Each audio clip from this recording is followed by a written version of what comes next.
नमस्कार, मैं हूं सौभाग्य गुप्ता। स्वागत है आपका हिंदुस्तान समाचार के डिजिटल प्लेटफॉर्म एचएस न्यूज पर। एचएस प्राइम में पेश है दिन भर की बड़ी खबरें।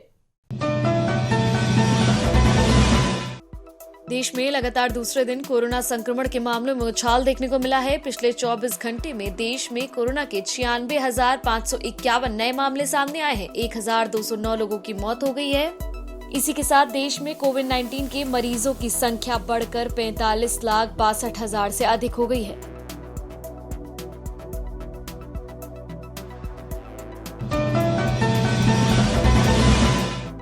प्रधानमंत्री नरेंद्र मोदी ने आज स्कूली शिक्षा के विषय पर देश भर के शिक्षकों को वर्चुअल संबोधित किया। इस दौरान पीएम ने कहा कि नई राष्ट्रीय शिक्षा नीति नए भारत की नई उम्मीद की नई आवश्यकताओं की पूर्ति का माध्यम है। इसके पीछे पिछले 4-5 सालों की कड़ी मेहनत है। राष्ट्रीय शिक्षा नीति भी नए भारत की नई उम्मीदों की नई आवश्यकताओं की पूर्ति का एक सशक्त माध्यम है।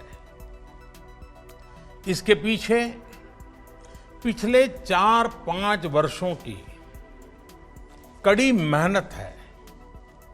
हर क्षेत्र, हर विद्या, हर भाषा के लोगों ने इस पर दिन रात काम किया है।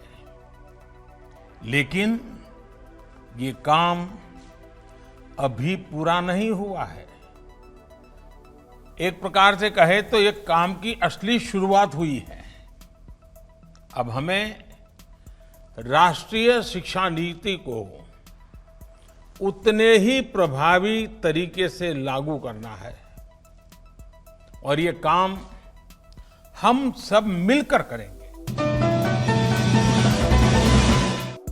रक्षा मंत्री राजनाथ सिंह ने एनएसए अजीत डोभाल, रक्षा स्टाफ के प्रमुख जनरल बिपिन रावत और तीनों सेनाओं के प्रमुखों के साथ चीन सीमा पर जारी स्थिति पर चर्चा करने के लिए सुरक्षा समीक्षा की बैठक की। इस बातचीत का उद्देश्य रोजाना की गतिविधियों को साझा किए जाना और मतभेद दूर करने के लिए बातचीत के दरवाजों को खुला रखना है।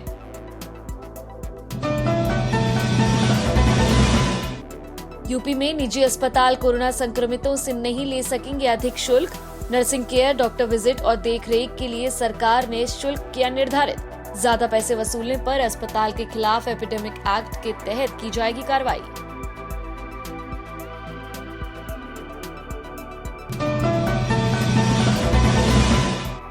केंद्रीय खाद्य मंत्री और लोजपा नेता रामविलास पासवान की तबीयत खराब होने के बाद वो दिल्ली के अस्पताल में हुए भर्ती। उन्होंने ट्वीट के जरिए अपने स्वास्थ्य की जानकारी दी है।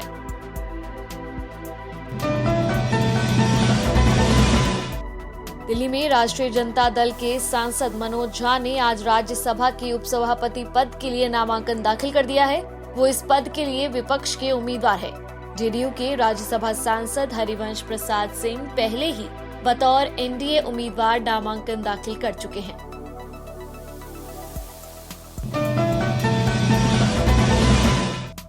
मध्य प्रदेश विधानसभा उपचुनाव के लिए कांग्रेस ने 15 प्रत्याशियों की लिस्ट जारी कर दी है। पार्टी महासचिव मुकुल वासनिक के हस्ताक्षर और पार्टी की अंतरिम राष्ट्रीय अध्यक्ष सोनिया गांधी की अनुमति के बाद सूची जारी की गई है।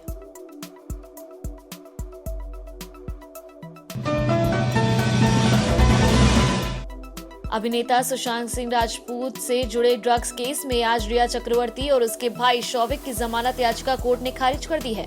रिया और शौविक के अलावा अब्दुल बासित, जैद बिलात्रा, दीपेश सावंत और सैमुअल मिरांडा को भी बेल नहीं मिली है। अब सभी आरोपी अगले हफ्ते हाई कोर्ट में जमानत के लिए अपील करेंगे।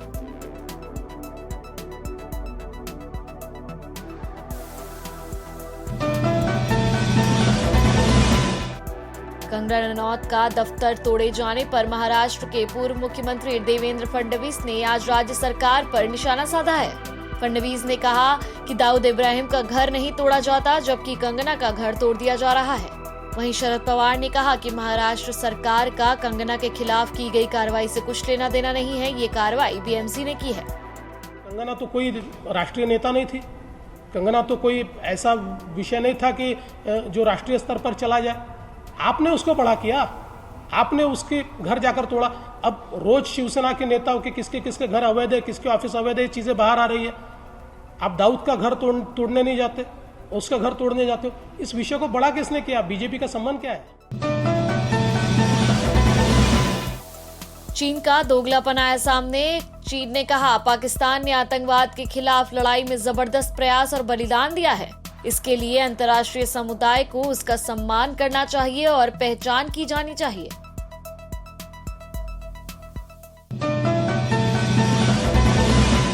बने रहिए एचएस न्यूज के साथ। हमारा वीडियो पसंद आया हो तो इसे लाइक, शेयर, कमेंट जरूर करें और हमारे चैनल को भी जरूर सब्सक्राइब करें। देश और दुनिया से जुड़ी सभी प्रमुख खबरों के लिए हमारे चैनल को सब्सक्राइब करें और लेटेस्ट वीडियो पाने के लिए बेल आइकन को जरूर दबाएं। साथ ही हमारे वीडियो को लाइक और शेयर करना ना भूलें।